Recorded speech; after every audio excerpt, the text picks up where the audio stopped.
Halo teman-teman, salam sehat selalu. Saya harus bisa membuat konten saat ini ketika usai laga antara West Ham United menghadapi Newcastle United yang berlangsung di Stadion Olimpiade London. Sayang bagi West Ham tidak mampu meraih 3 poin. Padahal kalau tim asuhan David Moyes ini bisa menang melawan Newcastle, mereka bisa mengkudeta, setidaknya mengambil alih kembali posisi di zona Champions yang ditempati oleh Manchester United. Karena Manchester United baru akan bermain pada hari Minggu di Elland Road menghadapi Leeds. Dan juga kalau bicara dengan Newcastle, sayang juga bagi tim asuhan Eddie Howe ini, mereka tidak mampu memenangkan laga di London. Kalau mereka bisa mendapatkan hasil maksimal 3 poin, setidaknya mereka bisa melaju menggeser Leeds United untuk ada di peringkat ke-15 dan Leeds akan turun. Ya. Namun ya, saya pikir di sini tidak ada masalah sama sekali bagi Newcastle. Ya. Kalaupun mereka tidak bisa menang, setidaknya rekor tidak terkalahkan mereka tetap terjaga dengan baik ketika memasuki di tahun yang baru 2022. Ya, sejak di Januari dan Februari, Jonjo Shelvey dan kawan-kawan tidak terkalahkan. Mereka itu terakhir kalah pada 19 Desember tahun yang lalu, kalah 0-4 dari juara bertahan Manchester City ketika melakoni laga di St. James Park, markas mereka. Usai kekalahan itu, mereka dalam 6 pertandingan di IPL tidak kalah. Ini luar biasa. Tim Sultan yang mulai perlahan tapi pasti mereka mampu keluar dari zona degradasi yang tadinya membuat mereka pusing, ya, mendatangkan Eddie Howe. Kemudian mereka juga di musim dingin melakukan pembelian-pembelian yang bagus. Dan ini ada pengaruh dan luar biasa, ada mengubah permainan dari Newcastle, dari The Magpies ini.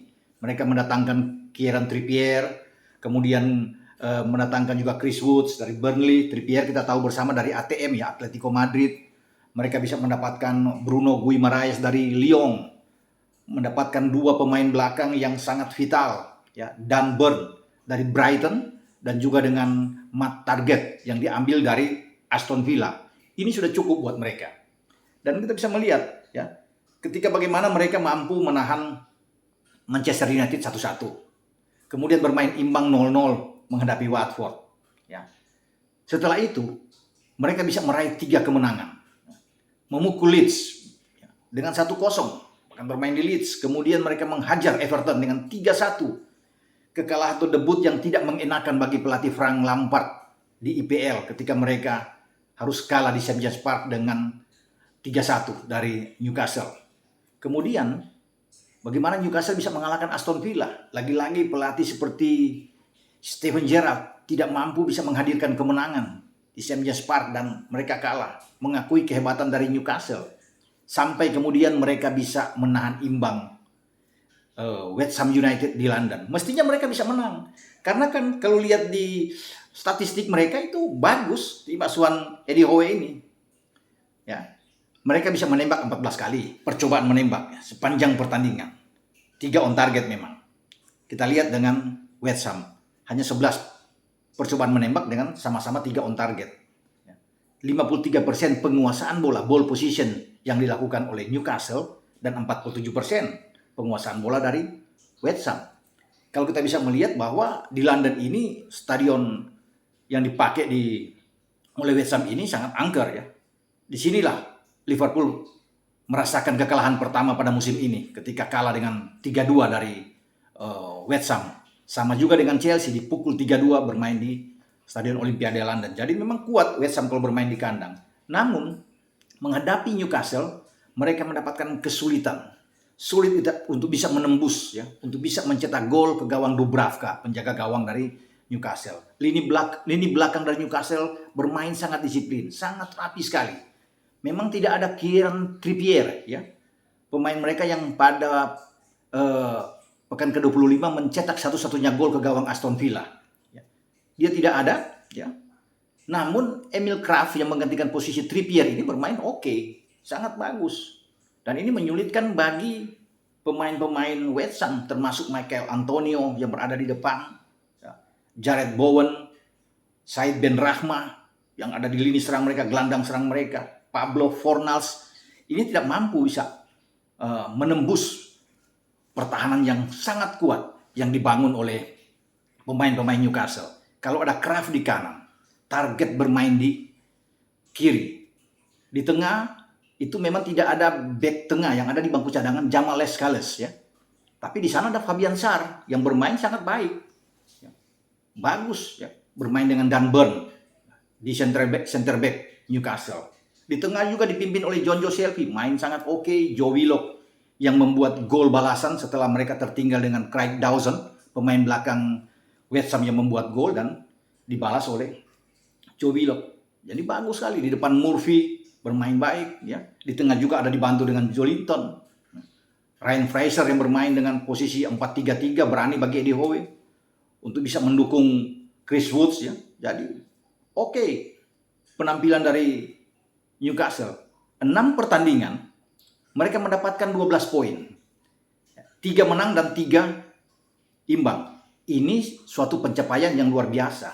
Mereka sekarang ada 6 poin ya di atas Norwich yang berada di urutan 18. Memang masih di urutan 17 tapi sudah menjauh. 5-6 poin mereka unggul dari Norwich. Jadi sudah cukup, udah oke. Di tahun yang baru ini mereka merangkak dengan baik sekali untuk bisa menjauh. Sayang sekali lagi saya bisa katakan, mereka tidak mendapatkan 3 poin. Begini mereka ada di posisi ke-15. Tapi tidak mengapa, mereka masih punya kesempatan besar untuk terus bisa melaju. Kalau melihat grafik performa ya, dari Newcastle ini sangat baik di tahun 2022. Mereka harus fokus pada hari Sabtu nantinya akan bertandang ke Brentford. Nah, mereka juga harus bisa memenangkan pertandingan. Nah, setelah saya lihat bahwa mereka itu tidak kalah dalam 6 laga terakhir, mereka juga tidak akan kalah melawan Brentford karena ada motivasi yang luar biasa. Bagaimana perubahan permainan, lebih berani bermain, ya, memegang bola mereka lebih kuat. 2 flank berjalan dengan bagus sekali, apalagi dengan kehadiran seorang Kieran Trippier. Matt Target juga bermain sangat bagus untuk selalu bisa membantu serangan ketika Newcastle mengendalikan permainan. Dan kalau mereka bisa unggul secara semua melawan West Ham, bermain West Ham, ini tidak sembarang. Bahwa tim yang berada jauh di bawah West Ham kan ada di peringkat ke-5 saat ini, tapi mereka lebih menguasai, nyaris bisa memenangkan pertandingan.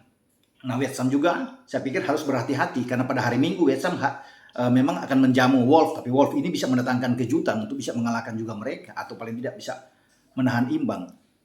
Sayang juga bagi West Ham ya, mereka tidak memanfaatkan laga ke-26 mereka ketika bertarung di IPL. Kalau Newcastle itu sudah baru bermain itu 24 kali. Jadi masih ada 2 pertandingan ke depan yang memungkinkan mereka untuk bisa meraih 6 poin.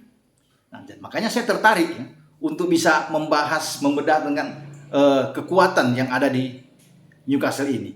Karena dengan pemain-pemain baru yang datang, itu dampaknya luar biasa terhadap performa permainan dari Newcastle. Dan saya masih mengharapkan bahwa mereka akan tetap keluar dari menjauhi di zona degradasi, sehingga pada musim depan nantinya ketika Newcastle tidak terdegradasi, mereka adalah satu ancaman kuda hitam yang berbahaya, bisa ya menekan atau memberikan perlawanan terhadap tim-tim yang ada di atas yang kuat tentunya, seperti Manchester City, Liverpool, Chelsea, termasuk dengan MU ya, Arsenal. Mereka bisa melawan karena pasti ada pembelian-pembelian besar yang akan didatangkan untuk masuk ke Newcastle ya. Dan ini sudah menjadi target utama bagi Newcastle untuk bisa menjadi tim yang bagus, tim yang sangat tangguh di musim depan. Tapi syaratnya memang mereka harus keluar dari zona degradasi, dan saya yakin dengan 6 pertandingan tidak kalah,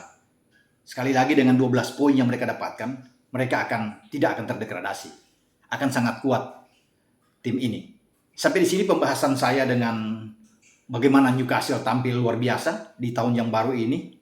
Dan selamat buat Eddie Howe, juga bagi pendukung Newcastle. Oke? Ciao!